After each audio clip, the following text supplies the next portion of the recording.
别喝了。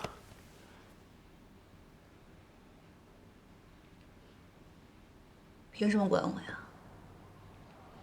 嗯？我去给你倒杯水。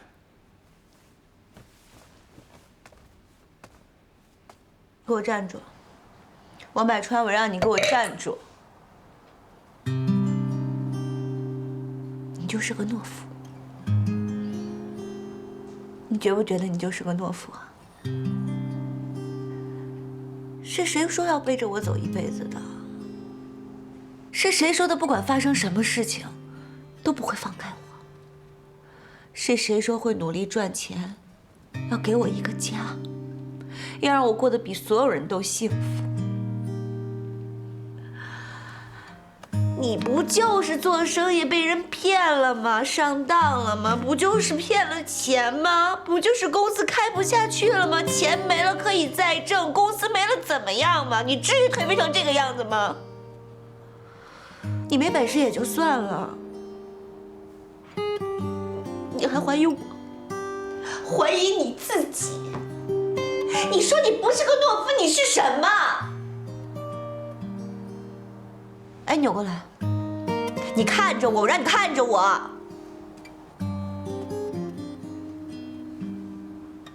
你没有信心调起我的生活，你就不该来招惹我。你招惹我，你就该负起你的责任，要像个男人一样堂堂正正的负起你的责任。可你呢？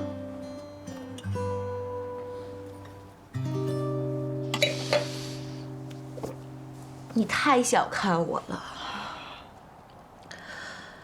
我要是想找个有钱的，我早就找了。我用不着跟你耗到现在。我每天跟自己说，这个男人爱我，我跟他在一起，我不管有多累，不管有多苦，我都不会害怕，因为我知道他会给我最好的。迟早有一天，我会跟他在上海扎根。 我们两个会像出生在这个城市里的人一样，会有属于自己的天地，会有属于自己的家。我要的不多，我只想要个温馨的家，像这个城市里所有普普通通的人一样，有一个稳定的生活，有一个稳定的工作。 我没有要大富大贵，可是为什么这个城市里所有的东西都不属于我，都跟我无关呢？哎呀，我31了，我都这么大了，可是我现在什么都没有，我什么都没有。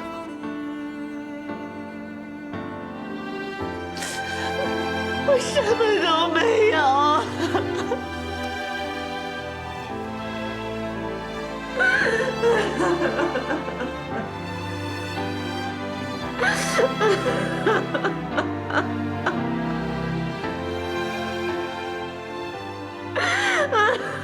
对不起。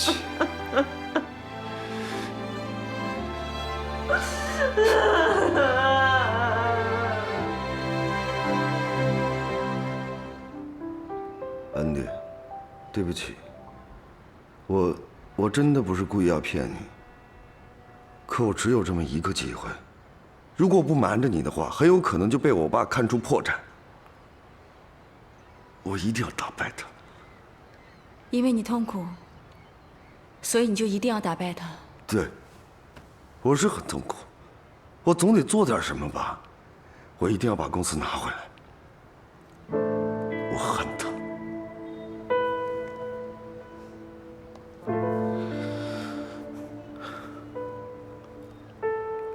我也有恨的人，比如魏国强。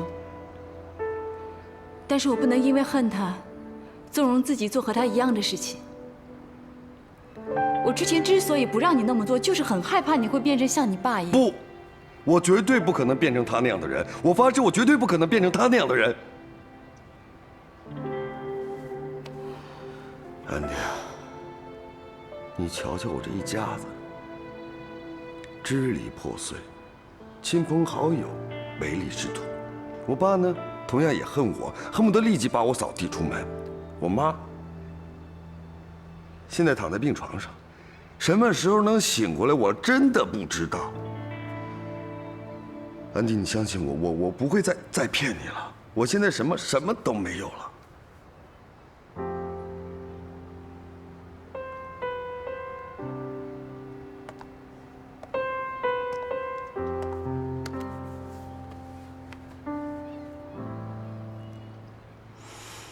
你还有我啊。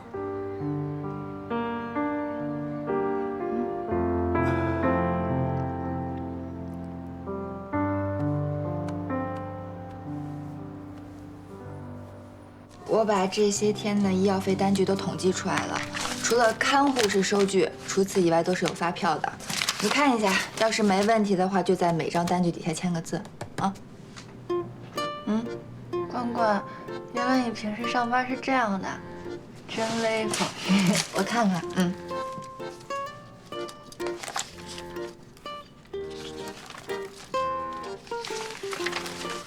关关，我之前还想呢，我说你平时上班得什么样啊？会不会跟在家里一样？没想到完全不一样。算算，这些呢全部都是给你的，我还弄了一个复印件，是给安妮姐的。我怀疑她自己都不知道自己借出去多少钱了。哎，关关，对了，你说那个应勤他爸爸说想把我住院的钱全给交了，我要把这钱单子给他吗？为什么不交呀？是那边女方家打人，应勤有就算了，勉强还算是有那么点情感纠葛。你呢？你纯属就是个受害者。真要跟他们计较起来，他们不但要赔偿这些医药费，还要赔偿你误工费什么的。现在应勤爸爸说一句啊，算了吧，别计较，大度点，你就什么都没了。算来算去还是你吃亏。那没办法呀，女方那边不依不饶的，如果他们不退让，那些人就不放应勤。而且再说了，应勤最后选了我，他觉得有点对不起那个女孩。你比他好100倍，应勤的爱是你应得的，你得记住这点。关关，你真好。电话。喂，叶子怎么啦？莹莹，总经理让你明天不用去店里上班了，直接去总店找他。总经理有没有说是因为什么事儿啊？这个我就不知道了，反正我跟你说了。先这样啊，拜拜。哦，拜拜。关关，我有种不好的预感。我们总经理说明天让我别去上班了，去另外的地方找他。他会不会因为我这些天没去上班，他要把我给开了呀？你别瞎想了，我要是你的领导，肯定舍不得开除你啊。住院都那么认真工作，放心吧。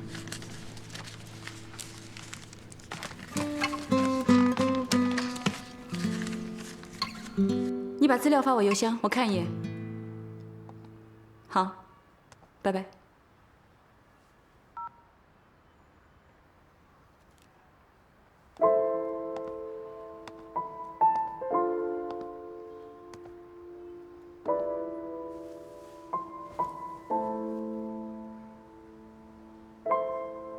安迪看着包奕凡的睡脸，心中温柔如水。不知从何时起，友情、亲情、爱情，绑住自己的东西越来越多，而他却甘之若饴。也许人生本来就是带着镣铐的舞蹈，那些束缚住你的东西，恰恰也是最美好的。它让你患得患失，而又充满希望。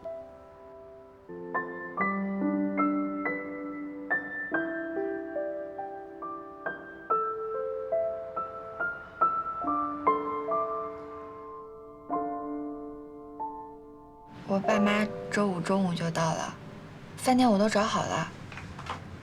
他们就是没看过我谈恋爱，所以想来看看你，顺便了解一下。你别太担心了啊，不用太紧张。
小美，我去找陈先生了。一来向他道歉，二来争取空气宝的项目，不浪费你一番心意。这段时间我特别混蛋，特别患得患失，被骗了几10万，好像连底气和信心都没了。你等我，我会努力。我买了早餐在外面桌上，吃完再去上班。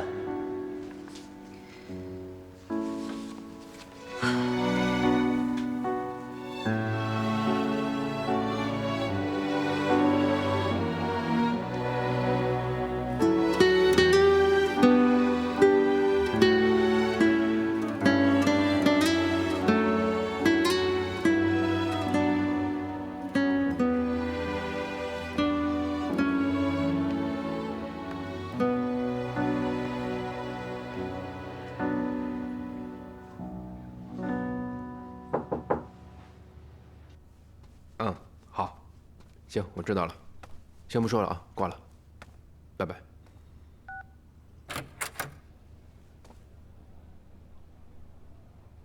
我是王百川，前几天我们见过，之前的事呢，小美后来都跟我说了，对不起，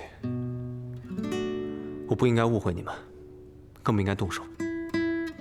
常听樊小姐提起她男朋友，真没想到是你这么个人。在我看来，你配不上他。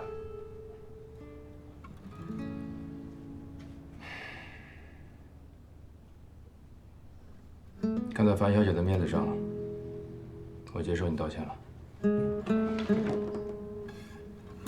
怎么？还有别的事儿？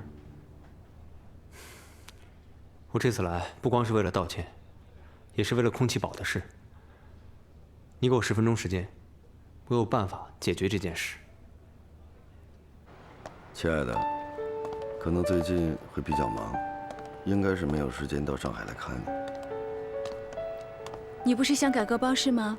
现在是最好的机会了。你放心，年底我也很忙，估计也没什么时间想你。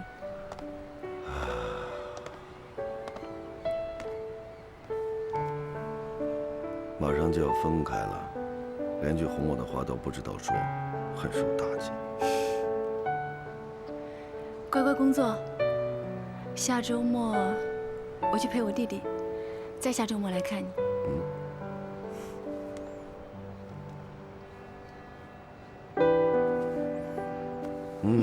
快走了。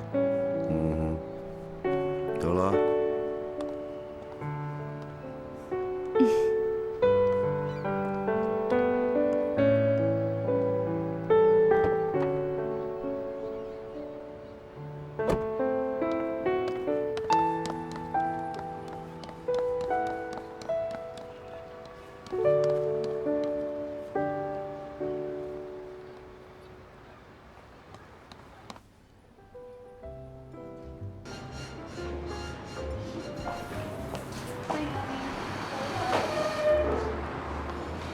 莹莹，经理好，怎么样？身体怎么样？我已经好了，完全好了，我腿已经全都康复了。是吗？哎，我跟你说，这是咱们公司啊新开的一家店，我带你走走。好。你呀，以后啊就在这家店工作。叶子呢，我也把他调过来跟你。如果人不够啊，咱们再招人。总店网购这一块啊，还是由你来负责。上次你跟我说的直通车啊、小广告啊，该花的钱咱就花，不报销。我是这样想的，最近非常流行的双11、双12，我们也可以参加嘛，对吧？进不了内场没关系啊，咱们自己打折促销。再有呢，就是要开发几款新的这个咖啡系列。哎，我跟你说啊，你那个心情咖啡不错，卖得非常的好。以后呢，这网站的事啊，就你负责了，不用天天给我汇报啊，有什么事自己做决定。怎么了？我就是觉得，我病了这么长时间，您没有扣我工资，也没有辞退我，反而还给我升职了。你是我见过最坦诚的员工了。那我实话跟你说吧，其实你住院这段期间啊，工作没耽误，而且呀，咱们网店的销售额头一次超过了实体店，这对咱们品牌来说啊，绝对是一个质的飞跃啊。所以啊，升你职是应该的，公司还指望你带领大家呀，把业绩再提升一下的。从小都是别人安排我，我头一回安排别人，我有点不习惯。没事，人都有一个成长的过程嘛。来，我带你看看。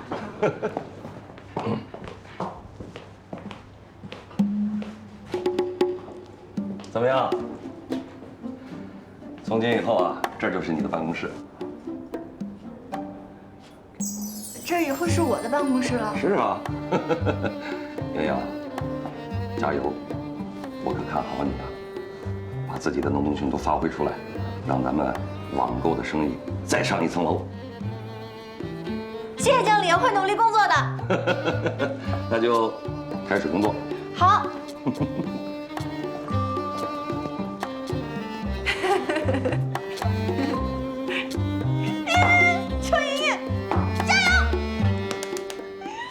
空气宝能在一定范围之内把 PM2.5值降为0，这是其他新风系统完全无法比拟的，所以对主机要求很高。采暖机雾霾最为严重，客户购买我们产品，就是为了在关键时候起到作用。如果不能按时交货，对公司信誉影响非常大。我们询问了长三角上百家工厂，都没办法在这么短的时间内完成任务。你说你有办法？什么办法？我的办法很简单，就是分散生产，集中组装。我之前也听小美说了一下你们的情况，你们是想找一家工厂在短时间内完成这么大量的生产，一定是对工厂的生产规模和加工水平都是有要求的。这可以说的确挺难。但凡能接你们这样单子的工厂，他们手头不可能没有活。我的想法是，如果把你们的主机拆分成零件，分别有几家甚至10几家的工厂一起生产，然后再找原来的工人进行组装，如期完成，交货，不是没有可能。照你这么说，你手上有资源。我在南通做了好几年，之后就来上海发展。之前接的都是一些大型空调的零部件生产，对长三角的工厂非常了解。这是我列的单子，单子上面都是我接触的一些小代工厂，他们的生产规模和技术水准，我都在后面列出来了。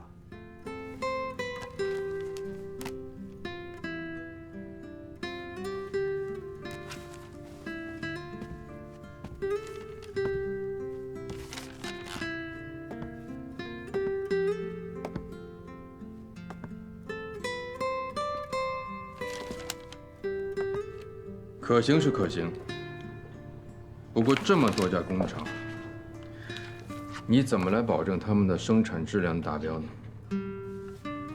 这些我都考虑过了。我的想法是，简单的零件由前面那几家技术低、生产力高的工厂做，复杂点的由后面那几家工厂做。后面那几家工厂我都合作过，技术水准还都算蛮过硬的。然后在上海找一个地方集中装配、发货。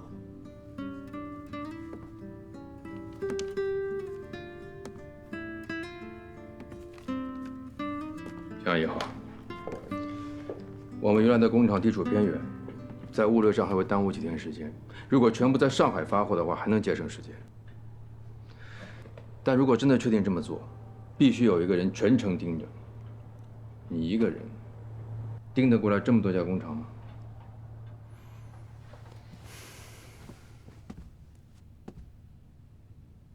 能。我不会让小美再失望了。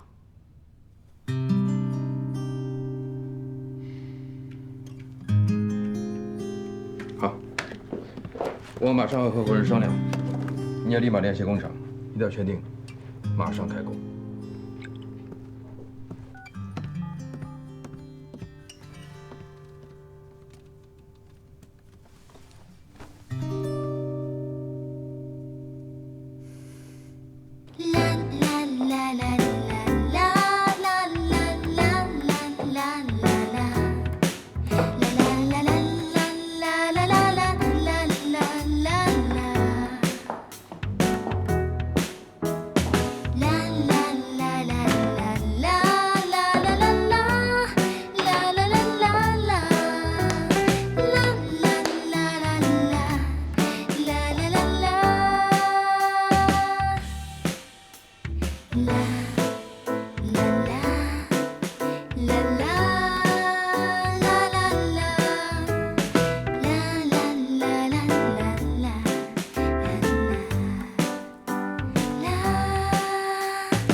我升职了，我今天升职了，我现在是这店里我管事儿的。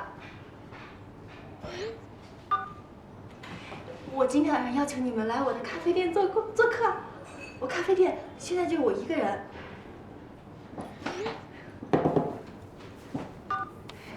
安迪、关关、兰姐，你们今天来我全免费，包括你们以后的咖啡全都我包了，好不好？小曲吧，小曲就算太有钱了。我就不给你提供这个福利了啊！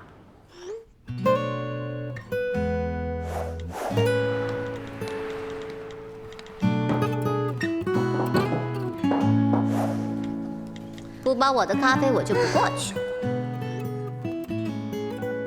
最后一个什么鬼啊？滚！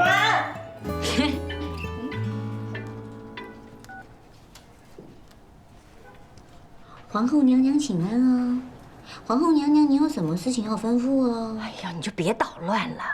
我跟你说啊，你哥找到了，找着就找着了呗。有钱的时候找不着人，没钱的时候就出现了。不愧是曲连杰嘛，挺能耐呀。哎呀，这回真不是这样。有人做局，骗他到澳门去赌博，欠下巨债。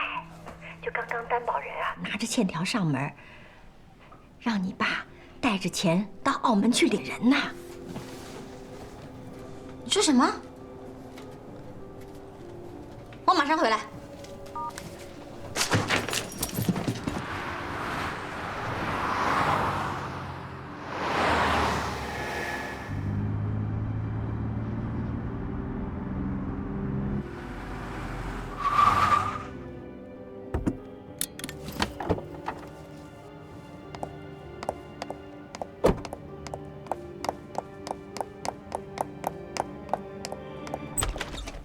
不同意。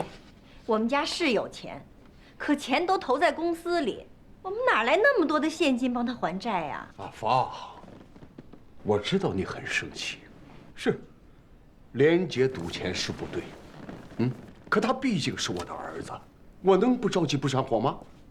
再说了，之前我有个朋友就是因为赌钱不还，被人放在了通缉榜上，花再多的钱也要找到他。这都多少天了，好好的一个人连个人影都不见，我能不担心吗？再说了，难道以后你让他这么提心吊胆的过日子？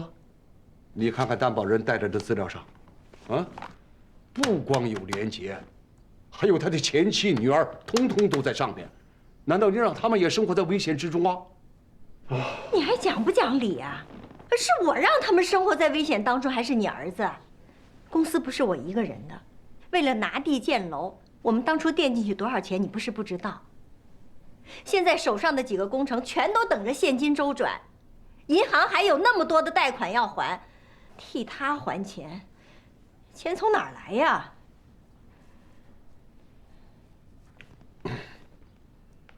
我可以把手头的工程出让2个，把国内国外的物业能卖的都卖了。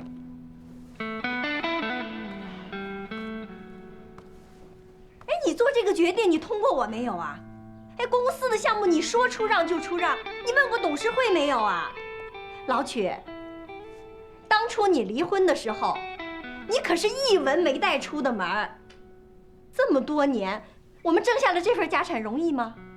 你就为了娶连杰这个败家子儿，你就不惜公司的利益，不惜损害我？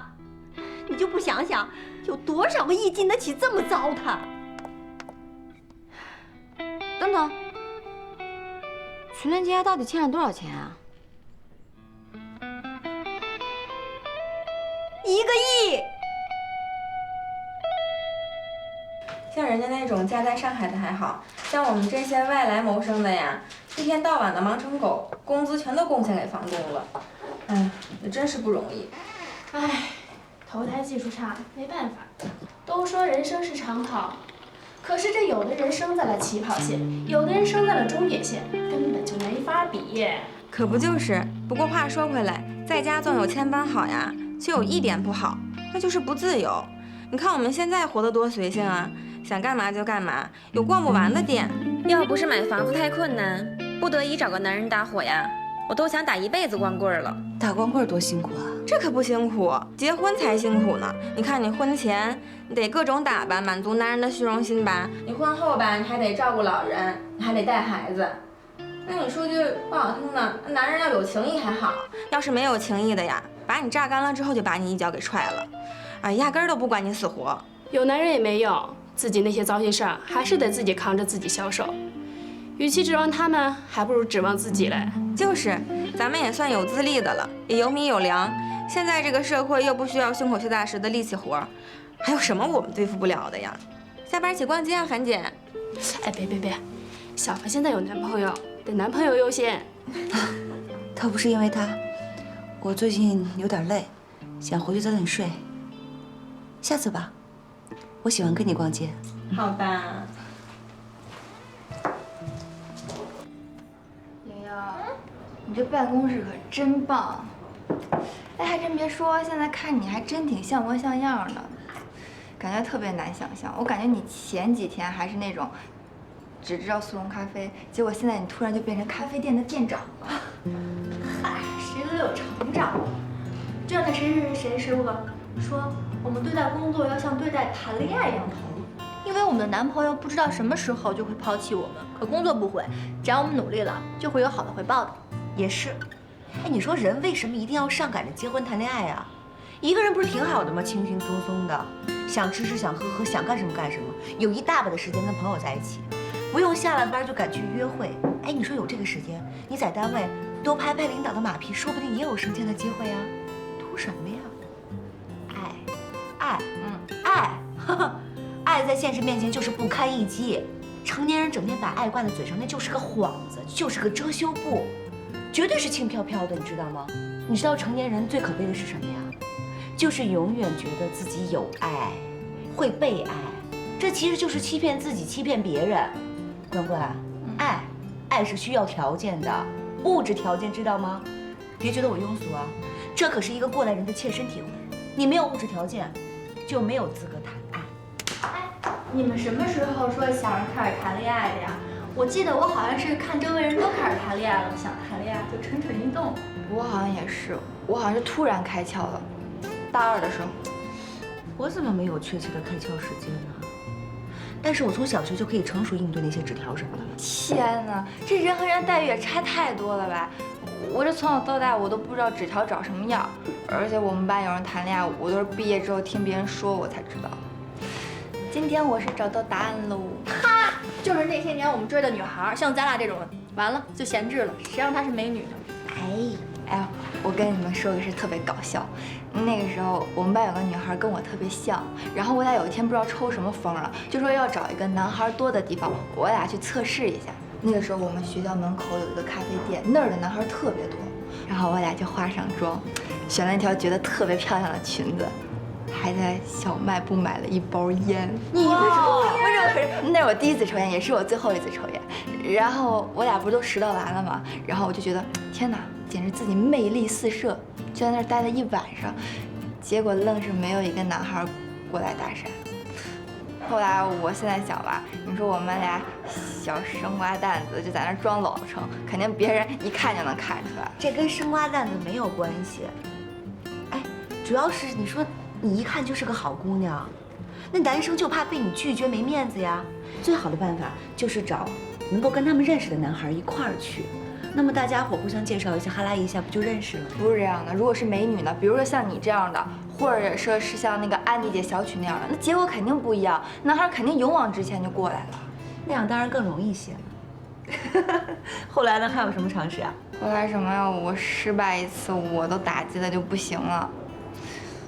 不过我还是希望能有一个人是纯粹的爱我，不是因为跟我共事之后，经别人介绍，跟别人打听之后，发现我的条件、家庭背景、工作都符合当一个好妻子才来追我的。我今天是不是说的有点太多了？你们俩不会烦我了吧？怎么会呀？你这样我们就烦，你闹我呢，那我不得被别人烦800次了？对他那么烦，我们都别烦他。我们好不容易听你说说自己的事情。其实有的事儿我还挺不好意思跟别人说的。有次我有个朋友说要给我介绍，人家也特别上心，就安排了一次偶遇。结果那人一上来就看上我同学了，压根儿都没看见我。还有舒展，他被他爸妈逼着来追求我，结果一看见小雪，连我是谁都忘了。说实话，我当时我都快绝望了，我都挺怀疑我自己的。真的假的呀？哎，从来都没听你说过，而且都没有觉得你有表现出来。我哪好意思表现呀？我自卑我都来不及。不过现在好了，我遇到了一个能看见我的。真的要谢谢小谢同志，看来他是个好青年呢。双手双脚，赞同。我觉得他也是。所以樊姐，我觉得你刚才说的都是气话。如果不爱的话，干嘛要跟着这个人谈恋爱和结婚呢？而且爱就是爱，不爱就是不爱，哪有那么多条件可以去谈呀？我也觉得，你让我跟一个不爱的人在一起，我根本忍不了。最起码的，你看着他，你最起码能啃下去吧？还真是，我原来就想，大不了我就单身一辈子了。别瞎说，真的，我真是那么想的。我这收入也过得去，我也有能力去应付我以后会遇见的问题。那我干嘛去找一个不爱的人，跟他去将就一辈子呢？对，可能我爸妈那儿比较难交代，但是说服我自己还是挺容易的。你看啊，如果2个人在一起，还没有1个人高兴，那咱们何必要为难自己呢？对不对？不过，如果遇到了相爱的人，那肯定就不一样了啊！这1+1肯定是大于2的。有道理。恭喜你，关关，真的为你开心。我还不知道是不是高兴的太早了，因为我爸妈说要见协同，也不知道见完之后会怎么样。嗨，那都是后面的事儿了。做人嘛，最重要的就是开心了。1个亿？没错，1个亿。我当时听到这个数字的时候，也把我吓一跳。我一直以为曲连杰是个软蛋，闯不出什么大祸，没想到这次真的让他憋了一个大的。哎呀，突然觉得之前你给我装的那套音响也不算什么，之前还觉得挺夸张的，原来和你哥比起来，你已经很委婉了。我爸跟我妈现在吵得不可开交，集体让我滚蛋，免得让我围观世界大战。说真的，我要早知道曲连杰这么傻，我当初知道他在赌的时候，就应该跟我爸说。毕竟曲家的损失就等于我的损失啊。我现在看到他这个样子，真的有点兔死狐悲。你这个成语用的有点不太准确吧？你哥不学好是他自己的事儿，你们俩没什么可比性。你是不知道，像我们这种家庭长大的孩子，想要学坏很容易。从小到大，我爸跟我妈就只顾着赚钱，没有空陪我。再加上我爸骨子里重男轻女，从来对我就没有抱过什么希望，对我格外的宽容。我记得那年我18岁刚出国念书的时候，我爸就一次性给我打了1000万，对我只有3个要求：一不吸毒，2不犯法，3不自杀。那个时候的1000万很值钱啊。对啊，那段时间我坐飞机坐的耳膜都充血了，把整个欧洲、美洲能玩的地方都玩了一个遍。光买 LV 包我就买了几十个。最夸张的是，我闭着眼睛我都能背出某款包在全球各地的汇率和差价。哎呀，听得我的心都在滴血。不过还好，幸好现在的你不是你之前那个样子。像你们这种从小到大都是精英的人，很难理解这种感觉。我还是很感激我妈，要不是当初她把我叫回来争家产，我到现在还在这种买包跟 car party 的各种无聊日子中打转呢。老赵，我其实很喜欢现在的生活。像我们这种一夕暴富的2代，很容易被人看不起。我能像现在这样，有你，有朋友，还有工作，我第一次觉得自己不全是废柴和流氓。你吧，说的中肯点儿，流氓是，废柴绝对不是，根儿有点歪。不过幸好遇到的都是好人，所以姑娘啊，老天爷待你不薄。这个我得承认。但是某些人拐着弯的夸自己，是不是很爽呀？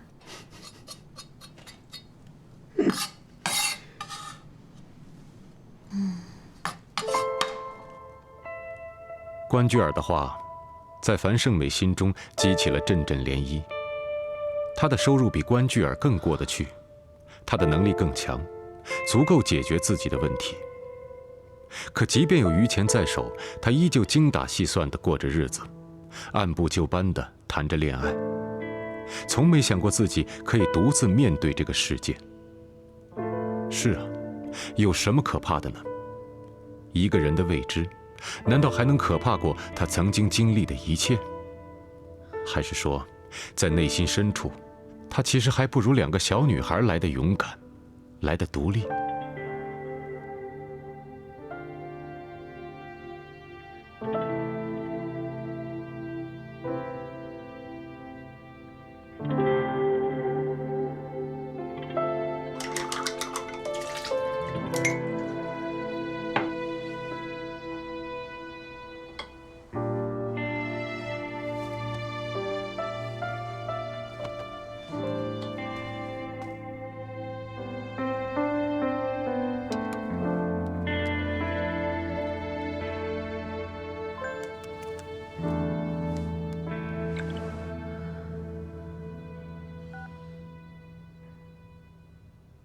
小美，我这些天都在忙空气宝的事，四处跑，每天平均要跑3、4个场子，很忙，也很想你。我知道你还在生气，气我没有自信，自暴自弃，气我没出息，不像个男人，是我做的不好，让你失望了。所以这次我豁出去了，不成功，我绝对不会再回来烦你。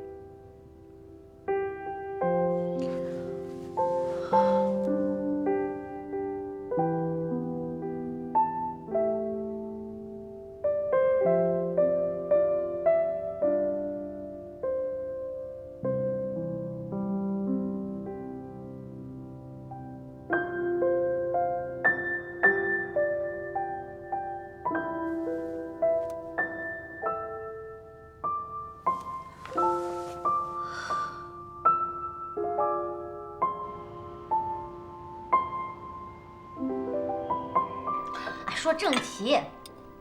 你一会儿跟我说我那个小公司打理的不错了，一会儿又说我跟赵医生的事儿。你都这么大圈子，原来啊，你压根就舍不得对我爸下手。我呀，就是想稍微的惩罚一下你爸，不想伤筋动骨。那曲连杰毕竟是他儿子啊，要是做得太绝了，会破坏家庭。那既然如此，你找我求救干嘛呀？大年三十你又哭什么呀？既然你这么贤惠，那索性一口气忍到底嘛，把那对母子接进来住，你爸老杨姨伺候他们。我爸呀，一定从头到脚夸你贤惠，打死不看外面女人一眼，跟你白头到老。你什么态度你？对我自家亲妈的态度呀？你要不是我亲妈，我才懒得管你这些闲事儿呢。我要是在外面看到被老公欺负的小媳妇儿，我早一脚把她踹飞了，好吗？我还坐在这里，我要跟他想办法。行了。